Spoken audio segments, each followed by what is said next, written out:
La matanza del 11M del año 2004 quedó marcada desde el primer momento por una pregunta que inundó todos los medios. ¿Quién ha sido? ¿ETA o Al-Qaeda? En las elecciones de marzo del año 2004, todas las encuestas daban como ganador al Partido Popular y a su candidato, don Mariano Rajoy. Pero todo cambió cuando el 11 de marzo se produjo uno de los mayores atentados terroristas de la historia de Europa.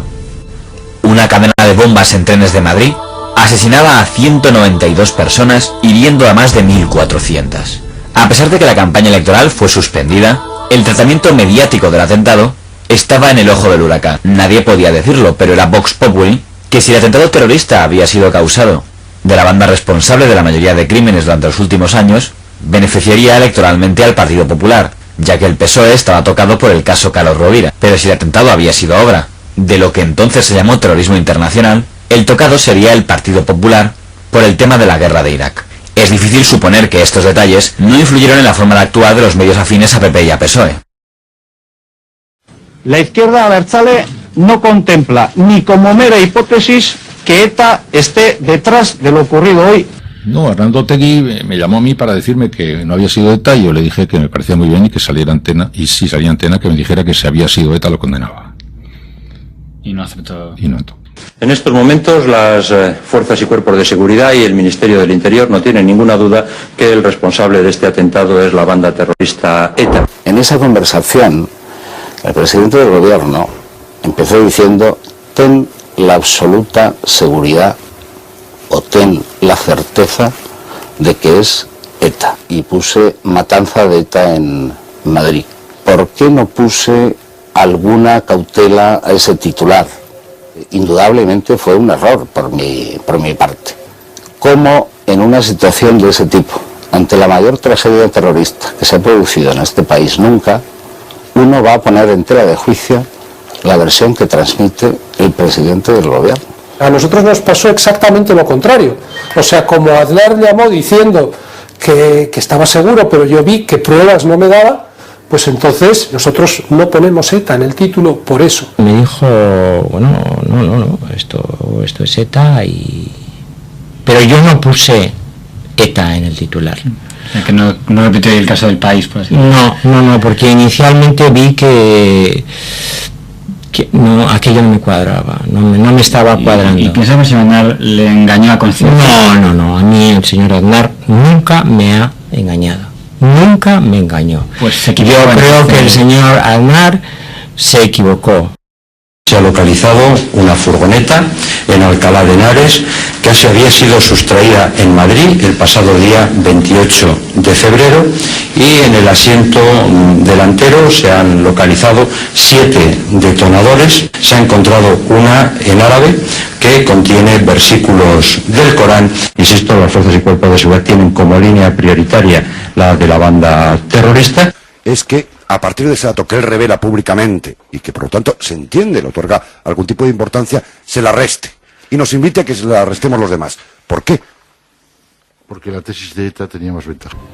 Al día siguiente, la mayoría de la prensa estaba confusa, aunque un periódico gallego tenía muy claro que la teoría era islámica.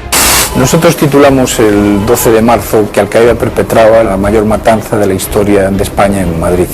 Solo mantuve una conversación yo personalmente muy breve en la que yo pedía y preguntaba si eran moros o cristianos, y la respuesta de nuestro interlocutor es que el 99% que eran moros. 3 fuentes distintas de la lucha antiterrorista han confirmado a la cadena SER que en el primer vagón del tren que explotaba antes de llegar a Atocha iba un terrorista suicida. Fuentes de la lucha antiterrorista han apuntado a la cadena SER la posibilidad de que al menos un terrorista suicida se haya inmolado en uno de los trenes. Ministro, la cadena SER esta noche en sus emisiones especiales hablaba de la existencia de un kamikaze en uno de esos vagones. Citaba fuentes de la investigación, fuentes del Ministerio del Interior. Pues yo se lo puedo desmentir categóricamente en estos momentos, porque lógicamente la propia policía y la identificación de los cadáveres así nos lo ha hecho saber. Parecía que había como 2 equipos, el gobierno que quería a toda costa. La tensión fue muy grande, se enredaron mucho luego las cosas y cuando, sí, parecía que había una Porque digamos, los medios más afines al gobierno, el gobierno saliente, quiero decir, que puede ser, por decirlo, la COPE o Radio Nacional, insistían mucho en la otra versión, con lo cual decías, qué curioso, los medios más cercanos a la oposición dicen una cosa. Bien, pero de todas maneras, en el capítulo de las cosas que se dijeron aquel día, es bastante interesante que a mí me pregunten muy a menudo por aquel error, cuando luego se supo que habían sido pues islamistas, y no se le pregunte a los que siguen diciendo que fue ETA cuando se sabe que no era. Durante toda la jornada del 12 de marzo, los tertulianos estuvieron claramente divididos. Los del grupo Prisa marcaron ya claramente que el atentado había sido obra de islamistas y, por tanto, consideraban que el gobierno lo sabía y estaba mintiendo a propósito. Yo me siento atrapado en una manipulación. La manipulación tiene fecha de caducidad, que es el domingo. Mientras tanto, no puedo actuar con libertad porque hay cosas que por respeto a los muertos yo no puedo decir. Y sin embargo, cada día tengo más dudas de que el ministro de Interior está mintiendo. Por contra, los tertulianos de Radio Nacional de España, de Onda Cero y de la cadena COPE estaban convencidos de que la autoría del atentado era ETA. El gobierno de José María Aznar ha utilizado todos los medios de comunicación públicos y todos los medios privados cercanos ideológicamente al gobierno para tratar de mantener durante 3 días como única tesis la autoría de ETA en los brutales atentados del jueves en Madrid. La presión y la manipulación han sido especialmente descaradas en los telediarios que dirige Alfredo Urdazi en Televisión Española y en las tertulias de Radio Nacional. Y en cuanto a la línea de investigación, ministro, vamos a ver, a esta hora de la mañana, ¿qué puede usted apuntar? La línea de investigación prioritaria hacia la organización terrorista ETA. España sigue conmocionada por esta tragedia causada por la cadena de atentados cometidos hoy, según casi todas las hipótesis, por la banda terrorista ETA en Madrid. Diré que todo apunta a que ETA tiene que ver con este atentado. Yo no sé si aquí lo único que nosotros estuvimos comentando en los primeros momentos de aquel atentado terrible es que podía ser, pero bueno, es que lo decía todo el mundo. Y desde luego en Radio Nacional de España, la tertulia que yo hice, nadie dijo que aquello era ETA y punto. La campaña para hablar solo de ETA ha sido también muy clara en los medios de comunicación privados más cercanos al gobierno. Antena 3 y Onda Cero, medios del Grupo Planeta, del empresario José Manuel Lara, y desde la COPE, la cadena de radio de los obispos, de la conferencia episcopal que preside el cardenal Rouco Varela. ¿Quién puede haberlo hecho? Pero yo diría ETA, por los precedentes, por la tregua, porque ha cometido atentados también coordinados de esta manera anteriormente. En el caso de ETA, que parece el más probable, yo creo que hay una argumentación bastante lógica, ¿no?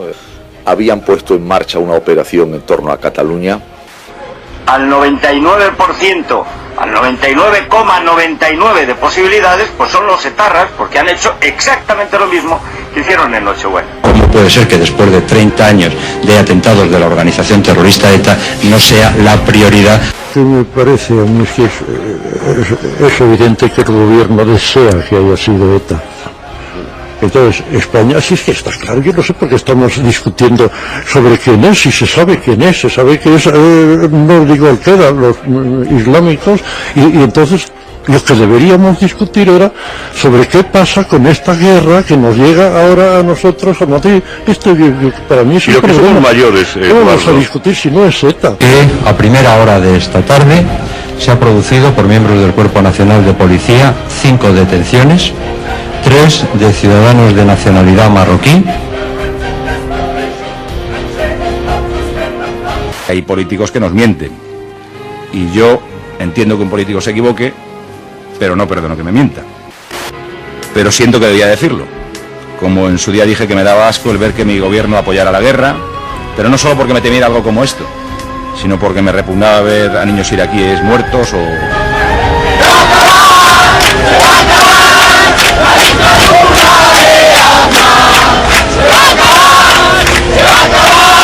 De aquí, y exijo a los convocantes de esta manifestación ilegal que cesen en su actitud. Los ciudadanos españoles se merecen un gobierno que no les mienta. Yo creo que la secuencia del 11 y 12 de marzo es inseparable de la agitprop de la izquierda del día 13 de marzo, concentrándose ante las sedes del Partido Popular en una jornada de reflexión. Ese comportamiento democrático, entre comillas, no ha tenido precedente en ninguna democracia occidental. El comportamiento de la izquierda política y social en España en aquel momento estuvo muy por debajo de las exigencias democráticas.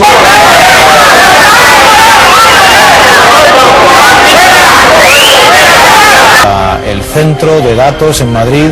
Allí sigue Genaro Castro. Genaro, buenas noches, cuéntanos. De los votos escrutados. El Partido Socialista, con el 43,03% de los votos, obtiene 164 diputados. El Partido Popular, con el 37,31%, 148 diputados.